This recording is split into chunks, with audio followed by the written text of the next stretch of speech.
Hello everyone, my name is Lubna Zara. So this is lecture 3 of chapter 14, जिसमें हम पढ़ने वाले हैं structure and function of intervertebral disc and cartilaginous end plate. सबसे पहले हम इंटरवर्टिब्रल डिस्क को देखेंगे एंड सेकंड पे हम कार्टिलेजिनियस एंड प्लेट को देखेंगे। सबसे पहले हमारे पास आ गया एनुलस फिब्रोसिस एंड न्यूक्लियस पल्पोसिस।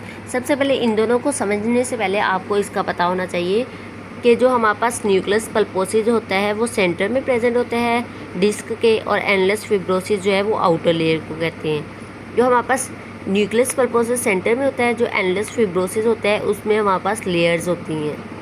सो यहाँ पे सबसे पहले थोड़ा सा डिफरेंस करते हैं। एनुलस फिब्रोसिस जो है ये हमारे पास आउटर पोर्शन होता है, न्यूक्लियस पल्पोसिस जो है ये सेंट्रल पोर्शन होता है। एनुलस फिब्रोसिस जो है वो हमारे पास डेंस लेयर होती है, न्यूक्लियस पल्पोसिस जो है वो जेल लाइक मटेरियल से बना होता है।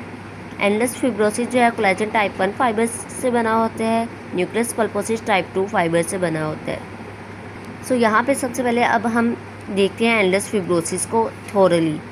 सबसे पहले क्या है कि ये हमारे पास किसी भी जो डिस्क है उसके आउटर पोर्शन को हम कहते हैं एनुलस फिब्रोसिस, और ये किससे बना होता है? हमारे पास डेंस लेयर होती है जो कि कोलेजन टाइप 1 से मिलके बना होता है। अब हमने यहाँ पे कहा है कि ये कोलेजन टाइप 1 फाइबर से मिलके बना होता है। अब यहाँ पे इन फाइबर्स की 3 तरह की ओरिएंटेशन हो सकती है, मतलब 3 तरह से अरेंज हो सकते हैं। ये पैरेलल भी अरेंज हो सकते हैं, 60 to 65 डिग्री के एंगल पे भी अरेंज हो सकते हैं, या फिर टिल्टिंग भी जो है वो उस तरह भी अरेंज हो सकते हैं। टिल्टिंग का क्या मतलब है कि एक जो है वो लेफ़्ट साइड पे है और दूसरा राइट साइड पे है।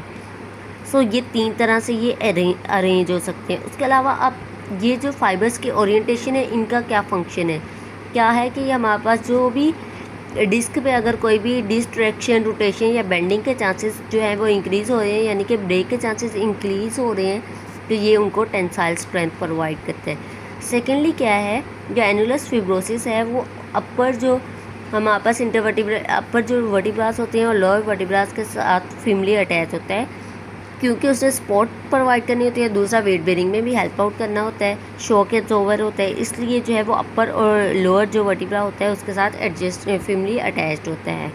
फाइबर्स जो अगर हम इसके मैंने यहाँ पे आपको बताया लेयर्स होती हैं, जो इसकी इनर मोस्ट लेयर होती है वो हमारे पास न्यूक्लियस पल्पोसिस की जो लेयर होती है उसके साथ मर्ज हो जाती है। यहाँ पे लिखा भी हुआ है, fibres of the inner most layer blend with the matrix of the nucleus pulposus. उसके बाद इसको जो है वो हमारे पास स्ट्रेंथ या सपोर्ट कौन प्रोवाइड करता है? Interior and posterior longitudinal ligament जो है वो इसको स्ट्रेंथ प्रोवाइड करते हैं।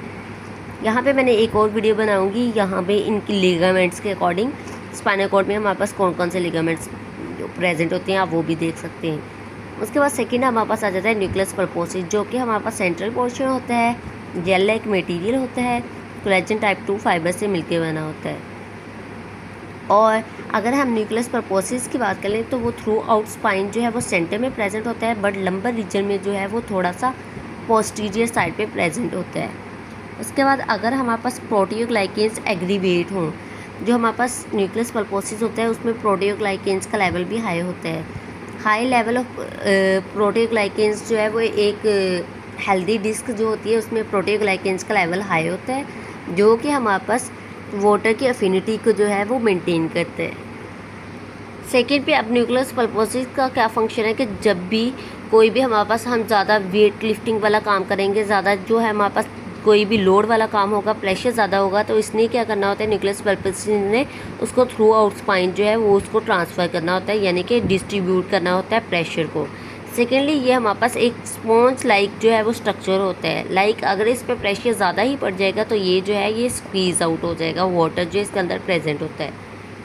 उसके बाद हमारे पास फ्लेक्शन में क्या होता है, जो कि हमने पहले पढ़ लिया है कि इंटीरियर साइड पे कंप्रेशन होती है, पोस्टीरियर साइड पे डिस्ट्रैक्शन होती है। न्यूक्लियस पल्पोसिस जो है वो नॉर्मली मूव नहीं करता, लेकिन अगर हमारे पास हेल्दी इंडिविजुअल में अगर कोई भी हमारे पास फ्लेक्शन वगैरह हो रही है तो उसमें कोई स्लाइड सी जो है वो उसकी मूवमेंट हो सकती है।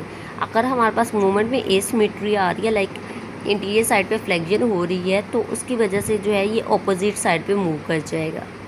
नेक्स्ट हमारे पास आ जाता है कार्टिलेजिनियस एंड प्लेट। अब ये क्या होती है कि ये न्यूक्लियस पल्पोसिस को कवर करती है और दूसरा वर्टिब्रल बॉडी को के साथ इसको अटैच करती है। न्यूक्लियस पल्पोसिस को सुपीरियरली और इन्फीरियरली कवर करती है और न्यूक्लियस को वर्टिब्रल बॉडी के साथ अटैच करती है।